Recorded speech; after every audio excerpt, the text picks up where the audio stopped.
Hi welcome to one India Telugu.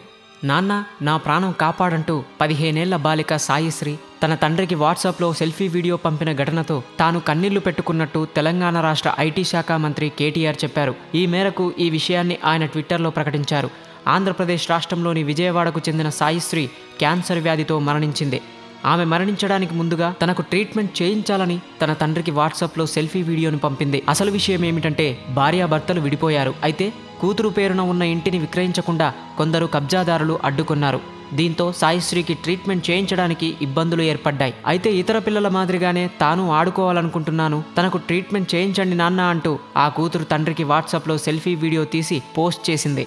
ఈ selfie వీడియోను వార్తలో చూసిన తెలంగాణ మంత్రి కేటీఆర్ తీవ్ర ఉద్వేగానికి లోనయ్యారు. ఈ వార్త తనను చెలింపచేసిందన్నారు. ఈ వార్త చూసి కంటతడి పెట్టానని చెప్పారు. మానవీయ విలువలు ఇంతలా పతనమవుతున్నాయా అంటూ జరుగుతున్న పరిణామాలపై చింతిస్తూ తన ఆవేదనను ఆయన ట్విట్టర్లో వ్యక్తం చేశారు. ఈ ఘటన మానవత్వానికి ఓ దెబ్బలాంటిదన్నారు కేటీఆర్. మరోవైపు ఈ ఘటనపై హెచ్ఆర్సీలో ఫిర్యాదు చేసింది బాలల హక్కుల సంఘం గౌరవ అధ్యక్షుడు అత్యుత్రావ్. దీనిపై స్పందించిన హెచ్ఆర్సీ ఈ ఘటనపై జూలై 29 లోపుగా నివేదిక ఇవ్వాలని విజయవాడ నగర పోలీస్ కమిషనర్ను ఆదేశించింది. Thanks for watching one India Telugu. Like it, share it. For more updates please subscribe.